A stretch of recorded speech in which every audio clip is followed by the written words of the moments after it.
皆さんこんにちは、あやこんです。先日ベルーナ大攻略という動画を投稿させていただきましたが、皆さんはどうでしたか？参考になりましたか？ライブの最後の挨拶でキーくんがベルーナドームに来ることも帰ることも難しいってこと僕たち知ってます。本気でありがとうございますって言ってくれて、頑張ってベルーナまで来てよかった、私たちの苦労が報われたって気がしましたよね。さて今回は実際にシャイニーワールド8の参戦を終えてベルーナドーム結局どうだったという動画を作ってみました。私の事前準備や当日の様子など参考にしていただけたら嬉しいです。当日の天候気候、まず気になる天候と気候から。実は暑さがめちゃくちゃ心配だったんですよ。でも当日の気温なんと約23度、むしろ長袖を着ていったくらい涼しかったんです。台風も心配でしたが、なんとか通り過ぎてくれて、6月のライブとしてはかなり過ごしやすい日でした。2日目は雨でしたが、入場するまではまだ小雨で、なんとかギリギリセーフだったかなと思います。湿度はあったけど、私はベタベタになるほどではありませんでした。ただ、天候によって快適さは全然変わるので、今回はラッキーだったと思っています。ベルーナドームって屋根はあるけど壁がないので、外の気温がそのまま会場に入ってくるんですよね。真夏だったら熱中症と戦いながらのライブ、真冬だったら防寒しないと体が持たない。そう考えると、6月開催で本当に良かったと心から思いました。ベルーナドームが過酷と言われる理由ってアクセスだけじゃなくて、この天候との戦いも大きいんだと思います。同じ会場でも季節や天気次第で全く別物になる。これ参戦経験のある方ならわかるってなりますよね。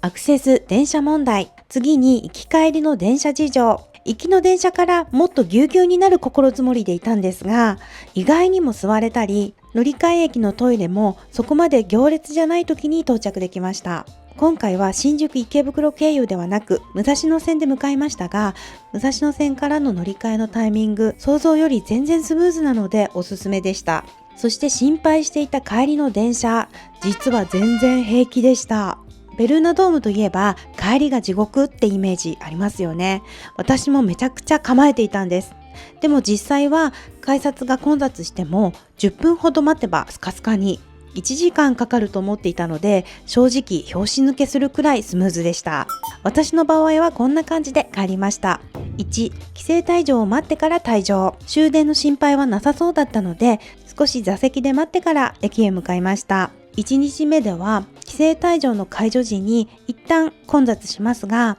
6分後には改札口がスカスカになりました。私は2日間とも30分から1時間ほどしてから退場しましたが、両日とも改札口前では10分程度しか待ちませんでした。ここで少し余談なのですが、規制退場を待っている間、座席ブロックごとにアルファベットが呼ばれるのですが、そのアナウンスがシャーロックの S とかハローの H とかエビバデの E とかシャイニーの曲にちなんでアナウンスしてくれて、しかも同じアルファベットでも数パターン準備してくれていたんですよ。粋なことしてくれるなーって嬉しかったし、待機している間も他に E から始まる曲あったっけなって予想したりして楽しめました。2、電車は急行より1番ホームからの各駅停車。臨時の急行快速は停車時間が長い分混雑しやすいので、各駅停車の電車を狙うのが大正解でした。1番ホームからの電車は15分間隔で発車するそうなので、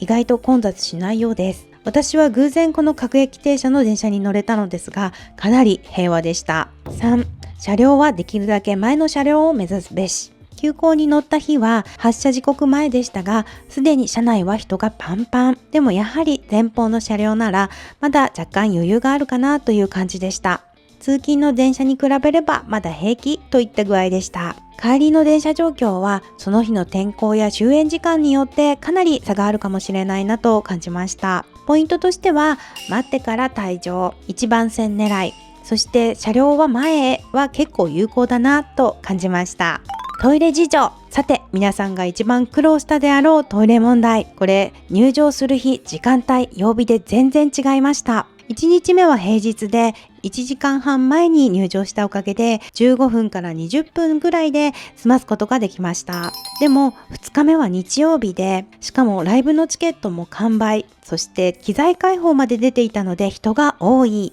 1時間前にトイレ列に並んで50分かかりました。同じシャイニーのライブなのに日にちや時間が違うとこんなに違うのと驚くほどでした。1階のトイレに入るのに階段で3階まで上がって折り返した列。風通しが悪く並ぶスペースが狭くて密集するので、この日一番の汗をかきました。外は寒いのにハンディファンがこんなところで役立つとは思いませんでした。あとアンコールのタイミングでトイレに向かったら近くのトイレが閉鎖されていてダッシュする羽目に、最初のアンコールの時までは大丈夫だろうと油断していました。事前に 2,3 箇所のトイレの場所を把握しておくことを強くお勧めします。ベルーナアプリのトイレ案内機能は結局あまり活用しませんでした。開園1時間を切るとトイレ列もかなり混み合うので通信が不安定であまり見れませんでした。目に入ったトイレ列に並ぶかスタッフさんに聞く方が早かったです。ベルーナドーム側も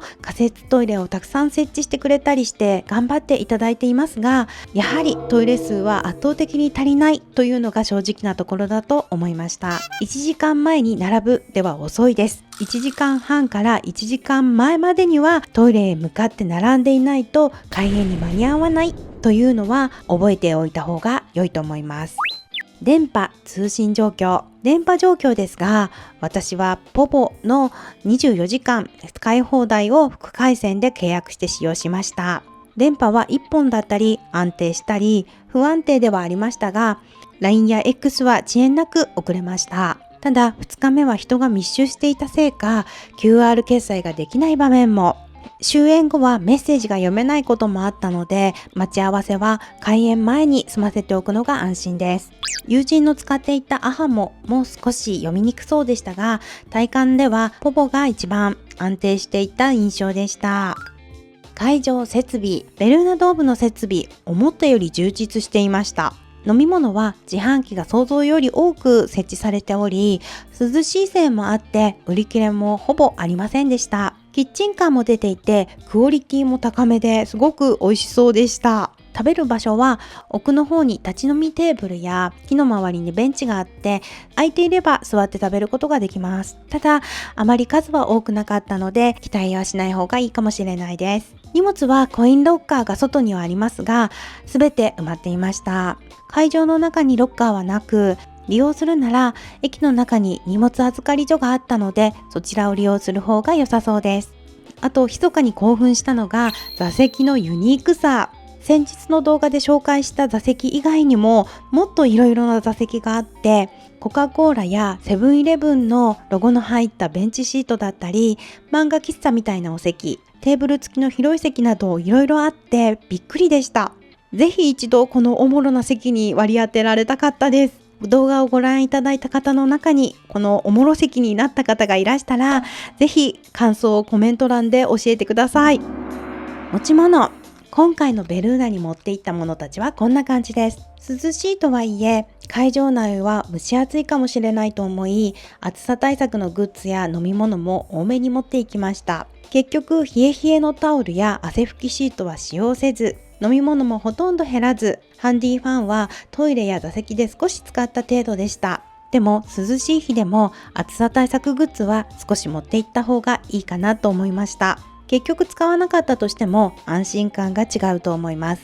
ボンタン飴と大福はしっかり準備しておきました。プチ大福は食べやすくって会ったお友達にも食べてとお渡しさせていただきました。あと今後も活躍してくれそうと思ったのが 3COINS で購入したこちらの大きなビニール袋。座席の下に荷物を置くとき汚れたり濡れたりしないようにこの大きなビニールに入れておくのが良さそうでした。雨の日はもちろんですが、冬のライブでアウターと荷物をまとめておくのにも使えそうだなと感じました。夜になると中袖のカーディガンを着ていても寒いと感じるほどだったので、アウターはあった方がいいなと思いました。初日はかなり構えてしまったので大荷物になってしまいました。とにかく重たかった。まとめ。ベルーナドームすごく心配でたくさん調べて対策したけど、予想よりもはるかに快適で楽しく過ごせました。2日目は雨で大変なこともありましたが、2日間通して涼しかったので安心して参戦することができました。スタッフの方々の細かい案内や誘導のおかげもあったと思います。そして事前に経験者の方からたくさんアドバイスをいただけたことも本当に大きかった。エルプの方やベルーナドーム勤務の方のご意見、本当に参考になりました。ありがとうございました。これまでのベルーナドームへの悪いイメージが一気になくなりました。むしろ好きまである。とはいえ遠いのには変わらないので、できたら来年のシャイニーワールドは東京ドームで開催してくれるといいななんて思っています。最後に皆さんへのお願い。この後も他のグループのペンちゃんたちが私たちと同じように不安に思っています。今回のベルーナでこれがあって助かった、これはダメだったというアドバイスをぜひコメント欄に残していただきたいです。私たちの経験や意見が今後に役立ってくれたら嬉しいです。皆様ぜひご協力をよろしくお願いします。ということで今回の動画は以上になります。最後までお付き合いくださりありがとうございました。この動画が参考になったよという方はいいねとチャンネル登録していただけると嬉しいです。ではまた次の動画でお会いしましょう。ありがとうございました。